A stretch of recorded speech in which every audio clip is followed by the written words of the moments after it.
Cell होती है वो हमारी लाइफ की क्या होती है, यूनिट होती है। ठीक है, आज हमको इस ये टॉपिक को कवर करने में मैंने इस चैप्टर में what is cell, cell story and overview of cell, prokaryotic cell and eukaryotic cell. ठीक है, हमको ये टॉपिक इसमें चैप्टर में कवर कर लेंगे। ठीक है, आइए हम ये चैप्टर पढ़ते हैं, क्या बोल रहा है चैप्टर समझते हैं। When you look around you see both living and non-living things. हमने हमारे अराउंड में क्या देखी है, दोनों चीजें देखी है, लिविंग्स भी देखी है और नॉन लिविंग्स भी देखी है। You must have wondered and asked yourself, आप अपने आप से पूछिए what is that makes an organisms living? जो लिविंग्स है वो क्यों लिविंग्स है? What is that an inanimate things does not have which? जो नॉन लिविंग है वो क्यों नॉन लिविंग है? ठीक है, the answer to this is the presence of the basic unit of life। और इन क्वेश्चनों का दोनों का आंसर ये है कि जो हमारी लाइफ की बेसिक यूनिट होती है वो सेल होती है, इसलिए वो लिविंग ऑर्गेनिजम्स होते हैं। और organisms are composed of cell. जितने भी ऑर्गेनिजम्स हैं वो किसका कंपोज्ड है, सेल का, लिविंग ऑर्गेनिज्म है ना। Some are composed of a single cell and are called unicellular organism by other, है ना। आर कंपोज एक सेल से मिलकर क्या बनते हैं, हमारी यूनिसेलुलर ऑर्गेनिजम्स बनते हैं।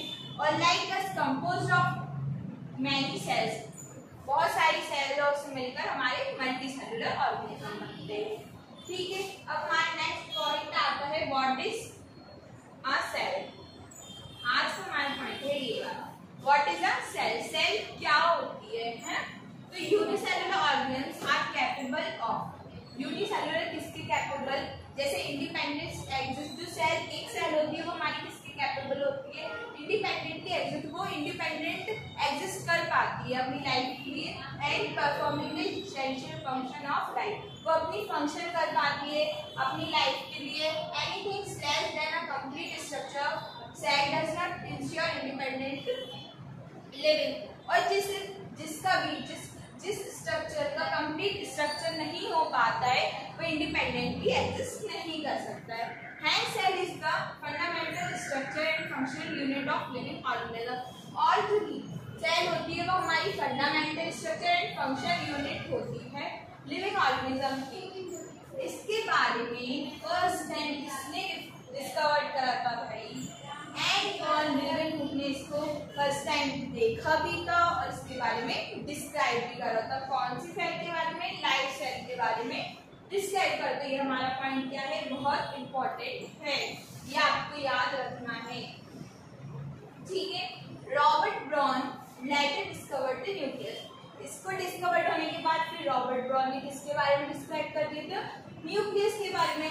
द इन्वेंशन ऑफ माइक्रोस्कोप, किसकी हेल्प से करा था हमने न्यूक्लियस के बारे में डिस्क्राइब, माइक्रोस्कोप के कारण, and its improvement leading to the electron microscope relate all the structure detail of the cell.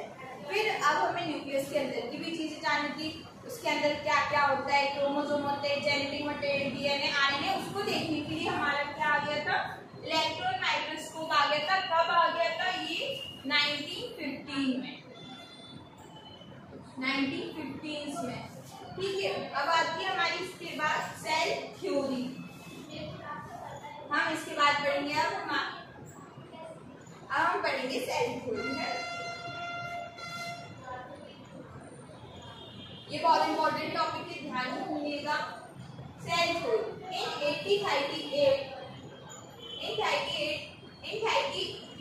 In 1838 मीथेल sedan और जर्मन बॉटनिस्ट, जो मीथेल सीडन थे वो कौन थे, जर्मन बॉटनिस्ट थे 1838 में, जिन्होंने examined a large number of plants and observe that all plants are composed of different kinds of sales.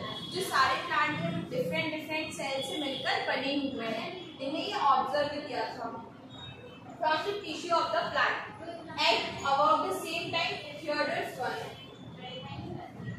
इसके बाद कौन आते हैं हमारे, थियोडर स्वर्ण आते हैं। कब आए हैं वो, 1839 में, जिन्होंने किसके बारे में, ब्रिटिश जूलॉजिस्ट थे, इन्होंने एनिमल सेल के बारे में स्टडी करी थी। और एनिमल सेल की भी क्या होती है, डिफरेंट सेल होती है जिससे मिलकर हमारे टिश्यू बनते हैं। That cell had a thin outer layer which which is today known as plasma membrane। और इन एनिमल सेल के ऊपर क्या इनके पास क्या होती है, हमारी थिन आउटर लेयर होती है जिसको हम क्या बोलते हैं, प्लाज्मा मेम्ब्रेन बोलते हैं। He also concluded based on this study on plant tissue that presence of cell wall is a unique character of the plant cell। और हमारी यूनिक कैरेक्टर होता है प्लांट में, वो क्या होता है, प्लांट सेल की यूनिक कैरेक्टर होता है वो सेल वॉल होती है ना उसमें, और प्लांट में नहीं होती है, प्लांट में होती है और एनिमल में नहीं होती है।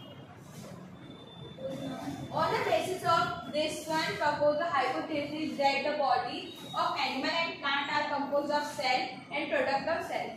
जो भी एनिमल हो या प्लांट हो, हमारे दोनों को किससे मिलकर बने, सेल से, और ये सेल का ही प्रोडक्ट है। सीडर एंड स्वर together formulate the cell theory. Cedar and स्वर ने किसके बारे में दिया था, सेल थ्योरी के बारे में बताया था, लेकिन इनका एक ड्रॉबैक था। वो ड्रॉबैक क्या था कि जो स्वन और सीडर थे उनका ये ड्रॉबैक था, जो सेल है वो हमारी नई सेल किससे मिलकर बनती है। तो ये किसने बताया था, टोटल विर्चू ने बताया था। कब बताया था, 1855 में फर्स्ट टाइम एक्सप्लेन करा था। Cell divide and new cell are formed from pre existing cell, जिसको हम क्या बोलते हैं, ओमनी सेलुलर ई सेलुलर।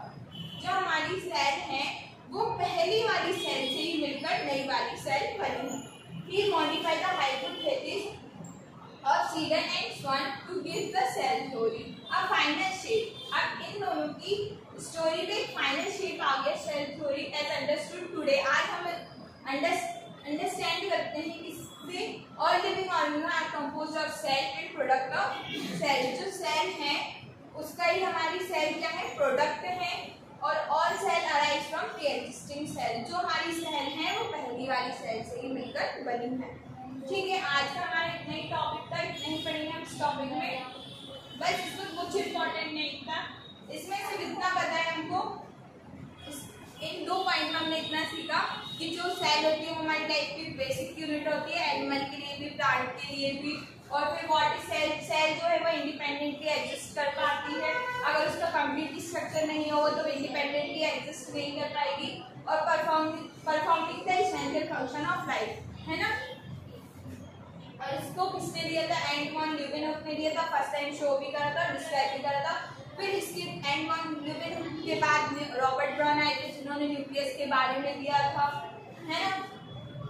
और किसकी हेल्प से दिया था, माइक्रोस्कोप की हेल्प दिया था। फिर न्यूक्लियस के अंदर की चीजें हमें देखनी थी, तब फिर इलेक्ट्रॉन माइक्रोस्कोप का डिस्कवर्ड हुआ था। वो कब हुआ था, 1915 में हुआ था। फिर इसके बाद आ गई थी सेल थ्योरी। सेल थ्योरी जो थी हमारी वो किसने दी थी, फर्स्ट टाइम 1838 में मिचेल सीडर ने। फिर उसके बाद थर्ड स्वन ने दी थी 1839 में, है ना, जो कि ब्रिटिश जूलॉजिस्ट थे, वो बॉटनी के, जर्मन बॉटनिस्ट थे। ये ब्रिटिश जूलॉजिस्ट थे, वो जर्मन बॉटनिस्ट थे। और इनका एक ड्रॉबैक था, इन्होंने ये नहीं बताया था कि हमारी सेल है वो नई सेल किससे मिलकर बनती है। फिर रॉबर्ट विर्चो ने बताया था, कब बताया था, 1850 में बताया था, 1855 में बताया था।